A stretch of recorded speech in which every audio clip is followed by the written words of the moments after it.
Doctor इसरार अहमद ने अफ़गानिस्तान के जहाद के हवाले से भी हक़ाइक़ को बहुत मस्ख़ किया है और डॉक्टर इसरार समेत सारे मौलवियों ने ये कोशिश की कि इसको कुफ्र इस्लाम की जंग करार दिया जाए। हालांकि यहाँ ये बताना ज़रूरी है कि अफ़गानिस्तान में जो गवर्नमेंट नजीबुल्लाह बबरक कारमल या दूसरे लोगों की थी, उसके मौशी इक़दामात बुनियादी तौर पर उस जंग का सबब बने और जो कोल्ड वार का तनाजुर था, कोल्ड वार के तनाजुर में दुनिया की कुछ ममालिक सोवियत यूनियन को सपोर्ट कर रहे थे और कुछ ममालिक अमेरिका को सपोर्ट कर रहे थे। तो नॉर्थ और साउथ वियतनाम में जब लड़ाई हुई तो नॉर्थ वियतनाम को सोवियत यूनियन सपोर्ट कर रहा था और साउथ वियतनाम को अमेरिका सपोर्ट कर रहा था। इसी तरह 1953 में जब कोरिया की जंग हुई तो उसमें नॉर्थ कोरिया को रूस सपोर्ट कर रहा था और साउथ कोरिया को अमेरिका सपोर्ट कर रहा था। इस तरह की बहुत सारी मिसालें दी जा सकती हैं। इसराइल और फ़लस्तीन के तनाज़े में फ़लस्तीनियों को सोवियत यूनियन सपोर्ट कर रहा था और इसराइल को जो है वो अमेरिका सपोर्ट कर रहा था। पहले डॉक्टर इसरार अहमद साहब के ये नादिर ख़यालात सुनिए जिहाद अफ़गानिस्तान के बारे में और फिर हम कुछ तारीख़ी हक़ाइक़ से पर्दा उठाएंगे, कुछ बताएंगे इस हवाले से। ये सुनिए डॉक्टर इसरार क्या फरमाते हैं। जिहाद अफगानिस्तान के बारे में कई दफ़ा मैंने अर्ज़ किया है कि इस जिहाद में मुख्तलिफ एलिमेंट्स थे जिनको मैं काउंट करके बता चुका हूं बार बार। 5 एलिमेंट्स थे जिनमें से 2 के जिहाद को मैं जिहाद फी सबीलिल्लाह खालिस समझता हूं, तीसरे के जिहाद को जिहाद जायज समझता हूं कि जिसमें जान देना वो शहादत का एक दर्जा है लेकिन कम तर दर्जा। लेकिन 2 का ताल्लुक जो है वो जिहाद से नहीं फसाद से है। पहला तबका वो है कि जो वहां अफगानिस्तान में ऐसे लोगों पर था कि जो जाहिर शाह के जमाने में भी वो वहां इस्लाम के लिए तहरीकें चला रहे थे, जैसे जमात इस्लामी, अल इख्वान उल मुस्लिमून, ऐसे ही वहां पर लोग थे। ये गुलबदीन हिकमतयार हों, अहमद शाह मसूद हों या और लोग हों, ये दर हकीकत उस जमाने का वहां का नौजवान तबका था यूनिवर्सिटियों में पढ़ने वाला। अहमद शाह मसूद भी उन्हीं में से थे, रब्बानी साहब भी थे, वगैरह वगैरह। ये जब वहां कम्युनिस्ट रेवोल्यूशन आया तो उन्होंने फिर हथियार उठाए और यहां से भुट्टो साहब ने उनकी सपोर्ट की। लेकिन मैं उनको समझता हूं जिहाद फी सबीलिल्लाह। पहले वो गैर मुसल्ला कर रहे थे, अब उन्हें मुसल्ला करना पड़ा क्योंकि रेवोल्यूशन वहां पर आ गया था कम्युनिस्ट। नंबर 2, फिर जब वहां पर रूस की फौजें आ गई, अब वहां पर उलमा का तबका भी खड़ा हो गया, इसलिए कि हमारी फिका की रूह से भी अब जंग जो है फर्ज हो गई कि जब मुसलमानों के मुल्क में कोई गैर मुस्लिम हुकूमत हमला कर दे तो अब दिफाई जंग फर्ज है। लिहाजा ये जो दूसरे उलमा खड़े हुए, उनकी बहुत ही जो ग्रुप बने हैं, ये बाद में आए हैं, ये उस वक्त आए हैं और ये भी जिहाद फी सबीलिल्लाह है। तीसरा है वो आम तबका जो था मुसलमानों का, जो वो अफगान जो गुलाम नहीं रह सकते, उनकी फितरत में नहीं, सरिश्त में नहीं। तो ये आपने देखा कि इन्होंने जहाद अफ़गानिस्तान, जो भी अफ़गानिस्तान में जो गवर्नमेंट थी उसके ख़िलाफ़ लड़ाई।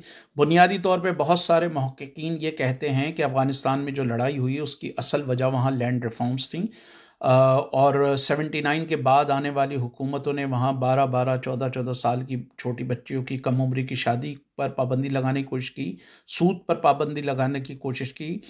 22 से ज़्यादा आला तालीमी इदारे बनाए गए जो बाद में अफ़गान मुजाहिदीन हैं और जिनकी शक्ल आज भी तालिबान की शक्ल में मौजूद हैं। वो ख़वातीन की तालीम को गलत समझते थे, यूनिवर्सिटी की तालीम के भी ख़िलाफ़ थे, मॉडर्नाइजेशन के भी ख़िलाफ़ थे। 22 आला तालीमी इदारे उस दौर में बने 79 के बाद। 70 की दहाई में काबुल की यूनिवर्सिटी का शुमार इन खित्ते की बेहतरीन यूनिवर्सिटीज़ में होता था। अफ़गानिस्तान की एक अंदाजे के मुताबिक 87% एरेबल लैंड, कुछ अंदाज़ों के मुताबिक 60% से ज़्यादा वहाँ की जो ज़मीन थी वो 6 to 7% ट्राइबल लॉर्ड्स के पास थी।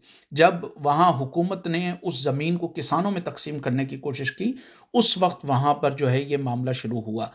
और डॉक्टर इसरार अहमद का ये कहना है कि जी ये जहाद था।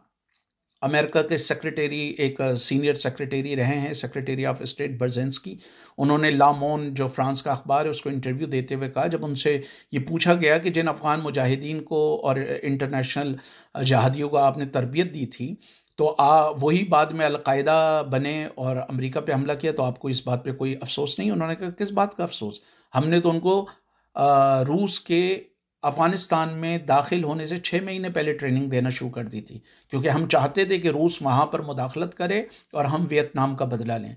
और बहुत सारे, जब 79 में रूसी फ़ौजें वहाँ पर दाखिल हुई हैं, तो बहुत सारे अमेरिकन ऑफिशल्स के बयान ये रिकॉर्ड पर हैं, अमेरिकन पॉलिसी मेकर्स के, उनके थिंक टैंक्स के, कि अब हम रूस से वियतनाम का बदला लेंगे। और ये अजीब बात है कि अफ़गानिस्तान में कुफ्र इस्लाम की जंग थी और अमेरिका उसको सपोर्ट कर रहा था। अब ये ज़रा देखें कि ये जो मुजाहिदीन, अफ़गान मुजाहिदीन थे, इनका भी ज़रा देखें कि इनके ताने बाने कहाँ से मिलते हैं। ये अमेरिका के इंतहाई कंसर्वेटिव प्रेसिडेंट हैं, डोनाल्ड रेगन। ये इनकी आप तस्वीर देखें।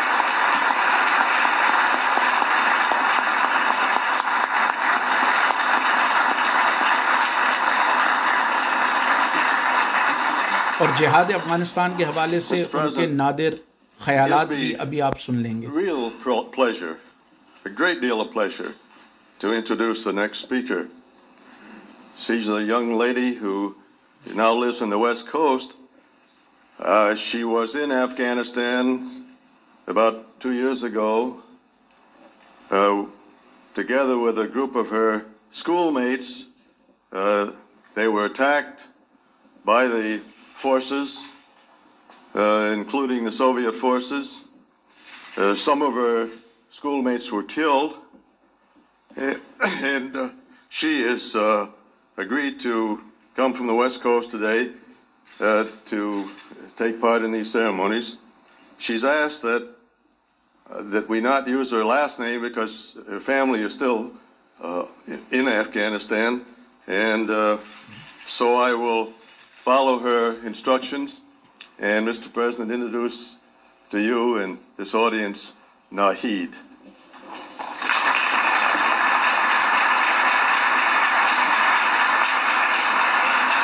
तो ये खाली अफ़गान वुमेन नहीं, ये आगे आप ये भी देख सकते हैं कि किस तरह अमेरिका ने ये मीटिंग कर रहे हैं, resistance leader, member of Congress, और इसमें भी आप देख सकते हैं ये आप देखें, ये अफ़गान मुजाहिदीन आ रहे हैं, ये अफ़गान मुजाहिदीन के लीडर, और ये रेगन साहब, ये सारे देख लें आप अफ़गान मुजाहिदीन, ये अफ़गान मुजाहिदीन के लीडर 3 आपको नज़र आ रहे हैं पकड़ेंगे। ये रेगन, उनके अफ़गान जिहाद के जद्दे अमजद रेगन साहब खड़े हैं, और आप इनके अब नादिर ख्यालात भी सुन लें। We've just held a very useful, I might say brief, but also I'll add a very moving discussion with Chairman Yunus Khalis of the Islamic Union of Mujahideen of Afghanistan and other members of his distinguished delegation. I expressed our nation's continued strong support for the resistance and our satisfaction with the large step the Afghan resistance took toward unity in choosing a chairman for the first time. This new political milestone demonstrates that the people of Afghanistan speak with one voice in their opposition to the Soviet invasion and occupation of their homeland. This increasing unity has already made itself felt on the battlefield. During the past 18 months, the Mujahideen fighting inside the country have improved their weapons, tactics, and coordination. The result has been a string of serious defeats for the Soviet elite units, as well as many divisions from the Kabul army. Chairman Khalis and his delegation are visiting Washington following the November 10th UN General Assembly vote, which, with a record vote once again, called overwhelmingly for the withdrawal of all foreign troops from Afghanistan. This is the 8th time since the December 1979 invasion that the General Assembly has decisively called upon the Soviet Union to pull its forces out of Afghanistan. And let there be no mistake about it, the withdrawal of Soviet forces is the key to resolving the Afghan crisis. Our other issues that have been raised to divert attention from this fact only extend the combat and prolong the suffering of the Afghan people. General Secretary Gorbachev has publicly stated a Soviet readiness to withdraw. Both in April and September of 1987, I asked the Soviet Union to set a date this year when that withdrawal would begin. आपने ये clearly देखा, doctor इसरार अहमद हों, मुफ्ती तकी उस्मानी हों, रफ़ी उस्मानी साहब हों, मुफ्ती निज़ामुद्दीन शामज़ई, मौलाना यूसुफ लुधियानवी, इनकी तकरीरों में कभी आपको तस्करा नहीं मिलेगा। रेगन के बारे में ये भी ख्याल किया जाता है कि उन्होंने इनको अजीम मुजाहिदीन करार दिया था जो ईवल एम्पायर से लड़ रहे थे। कुछ लोग कहते हैं कि उन्होंने जो निकारागुआ में कॉन्ट्रास लड़ रहे थे उनको करार दिया था। कुछ लोगों का ख्याल अफ़गान मुजाहिदीन को करार दिया था, और कुछ तो यहाँ तक जाते हैं कि उन्होंने अफ़गान मुजाहिदीन को moral equivalent of founding fathers, America के फाउंडिंग फादर्स कहा। लेकिन अगेन कुछ लोगों का ख्याल है कि वो कॉन्ट्रास्ट के हवाले से बात की है। लेकिन ग्रेट मुजाहिदीन के हवाले से कहा जाता है कि इनको ग्रेट मुजाहिदीन डोनाल्ड रेगन ने करार दिया, जो इंतहाई मजदूर दुश्मन और अमेरिका में राइट विंग लीडर तस्वुर किए जाते थे। ये दूसरी भी आप उनको देख सकते हैं कि इनसे बाकायदा मुलाकातें भी हुई हैं। यूनुस कानूनी साहब पहले थे जिन्होंने सबसे पहले जिहाद अनाउंस किया था अफ़गानिस्तान में, और ये अभी आप देख सकते हैं, इसमें तारीख़ें भी हैं। ये सब ऐसी चीज़ें हैं जो मौजूद हैं, और ये आप ये देख सकते हैं, इनको ये रिसीव किया जा रहा है, राइट। रेगन इनको रिसीव कर रहे हैं, हाथ मिला रहे हैं। कुफ्र इस्लाम की जंग है और रेगन साहब उसमें आगे आ गए हैं।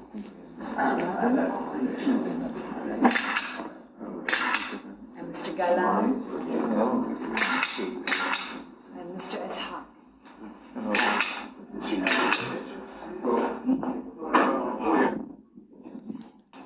इसीलिए फिर रेगन के हवाले से यहाँ भी आप ज़रा देखें, रेगन के साथ बैठे हुए हैं सारे मुजाहिदीन।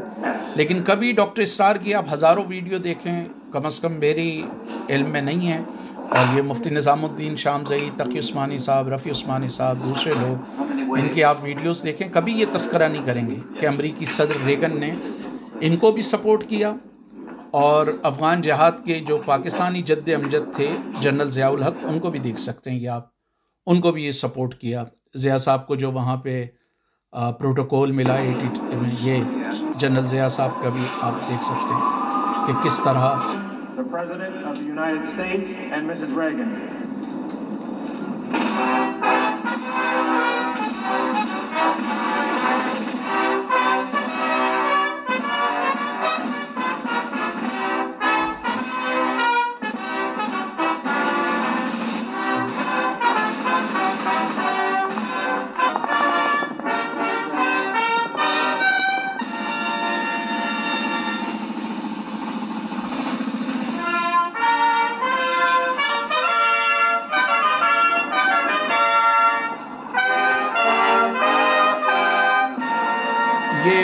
मर्द मोमिन मर्द हक ज़ियाउल हक हैं साहब हैं, पाकिस्तान के इस्लामी डिक्टेटर। और ये रेगन साहब से मिल रहे हैं, तो रेगन साहब ने अफ़गान मुजाहिदीन को भी सपोर्ट किया। जनरल ज़िया साहब भी उनकी आँख का तारा थे। लेकिन आपको कभी भी ये मिलेगा नहीं, ना तकी उस्मानी साहब इसका तस्करा करेंगे, ना रफ़ी उस्मानी साहब करेंगे, ना डॉक्टर इसरार करेंगे कि किस तरह अमेरिका ने कोल्ड वार के तनाजुर में पाकिस्तान के ज़रिए और अरब ममालिक के ज़रिए अफ़गान तालिबान के जद्द अमजद अफ़गान मुजाहिदीन, क्योंकि बहुत सारे अफ़गान तालिबान अफ़गान जिहाद में भी इन्वॉल्व थे, इंक्लूडिंग मुल्ला उमर। तो ये देखें, ये जनरल ज़िया साहब रेगन के साथ साथ।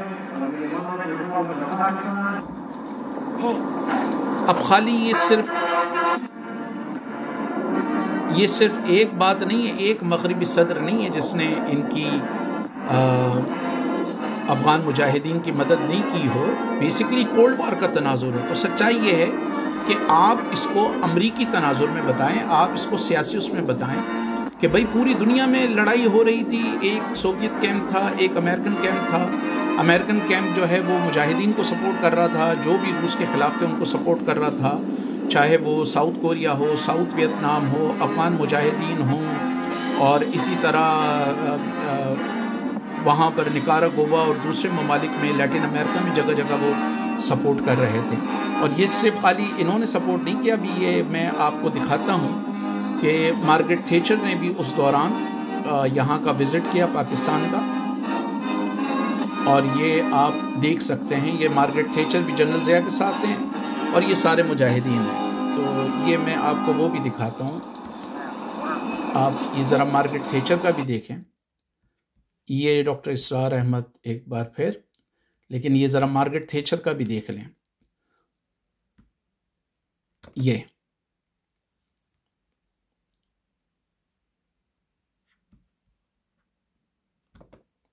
मुजाहिदीन सारे बैठे हैं। Inside the bright tented enclosure, 1,500 men waited. We were told that many of these men were mujahideen who travelled from the border specially for this meeting. A mullah chanted some verses from the Quran concerning exiles. ये general Zia साहब भी बैठे हैं, Margaret Thatcher भी बैठे। Promised them an extra £2 million worth of aid, and she made clear the West's support for the Afghan resistance fighters. I want to say that the hearts of the free world are with you, and with those of your countrymen who have stayed. The hearts of free world is with you. मसलन जो सरमायादाराना निज़ाम है, जो सरमायादाराना block था, America, बरतानिया, France, मगरबी Germany, ये सारे सरमायादार ममालिक वो आपके साथ हैं। And that gained her ringing shouts of support. आप नारे तकबीर के आपको आवाज़ें भी आ रही होंगी। ये अफ़गान मुजाहिदीन बैठे हुए हैं और मार्गरेट थैचर साहिबा यहाँ पर उनकी मदद का जो है वो इआदा कर रही हैं।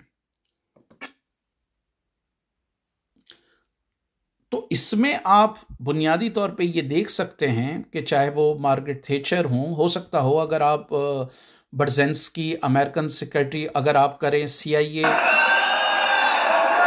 ये मार्गरेट थैचर का दूसरी आ गई, CIA She broke the consensus that had governed Britain since the war and set the country in a new direction. Oh, and she was the first. CIA and Mujahideen, ये आप इस पे बहुत देख सकते हैं, बहुत सारी चीज़ें इसमें भरी पड़ी हुई हैं। फॉर इंस्टेंस ये how the CIA funded a terrorist organisation, ये अलकायदा, ये फिर CIA secret operations in Afghanistan, ये आपको मिल जाएगा। इस पे काफ़ी रिसर्च हो चुकी है। Supporting the mujahideen in order to prevent Soviet expansion, इसमें भी ये आपको ये नज़र आ जाएगा अमेरिकन और मगरबी मीडिया की। सो मगरबी मीडिया की इसमें भी हैं।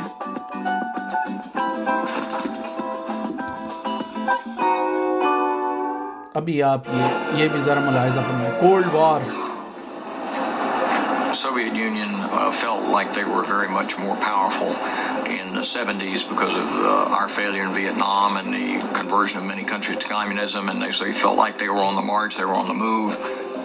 This is the third occasion since World War II that the Soviet Union has moved militarily to assert control over one of its neighbors. For the first time, Jimmy Carter admitted that he finally realized what the Soviet Union was all about. Well, the Americans were not quite sure what to do with regard to Afghanistan. There was concern that the country is so impossible to manage and govern, even by the Afghanis, and nobody else has ever really won the war there. The anti-government rebels call themselves the Mujahideen. My dad was supporting Mujahideen, and he was never happy for the Russians to come to Afghanistan and occupy my country. My uncles from both sides, from my mother's side and from my dad's side, were fighting against Russians. They were in the Mujahideen forces. Do you think that the Mujahideen alone can get the Soviet army out of Afghanistan and topple the government? Really, it is a difficult job. Really, it's not easy. Afghanistan people, they are very poor and they have not enough arms against these modern weapons of Russia. But the people in other countries, they could support the Mujahideen, providing arms, weapons, money, food, clothes, medicine, anything. The Mujahideen are alarmed by Soviet occupation of other Muslim nations. We've seen what happened in Central Asian republics. Now, Tajikistan, Uzbekistan, all the other republics. They're going to need millions of dollars worth of arms to fight the Soviet army. The U.S. goes public with its fight against a communist Afghan government. They figured, we're not going to go in there and let it become a graveyard for our people. The Soviets are in there. They've already made the commitment, so let's just funnel aid to the Northern Alliance and then to the broader group called the Mujahideen, and just make the Soviets pay the price for kind of going into the wrong place at the wrong time. तो अगर आपने इसको समझा हो, ये ऐसे हैं, self evident हैं चीज़ें, ऐसे इसमें कोई एक्सप्लेनेशन की ज़रूरत नहीं है। लेकिन इसमें अहम पॉइंट यह है कि चाहे वो डॉक्टर इसरार साहब हों या दूसरे नाम नहाद उलमा हों, इनकी सारी तकरीरें उठाकर देखें और इन तकरीरों में बताएं कि कभी इन्होंने ईमानदारी से बताया हो कि अमेरिका ने इनको अफ़गान मुजाहिदीन को कितना पैसा और कितनी सारी चीज़ें दी। आप ख़ुद अपना एनालिसिस डेवलप कर सकते हैं।